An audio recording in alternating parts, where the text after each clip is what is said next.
রাত প্রায় 12টা।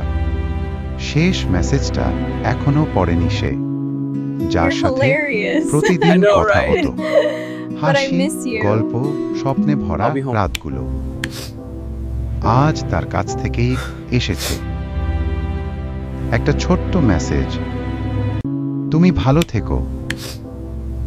মেসেজটা খুলতেই বুকটা কেঁপে উঠল। আমি কাল শহর ছেড়ে যাচ্ছি। তোমাকে আমি সত্যিই ভালোবেসেছিলাম। সে তাড়াতাড়ি লিখল, প্লিজ যেও না, আমি ভুল করেছি। কিন্তু এবার আর কোনো রিপ্লাই আসবে না। কিছু গল্প শেষ হয় একটা শেষ মেসেজে, আর হাজারটা না বলা কথায়।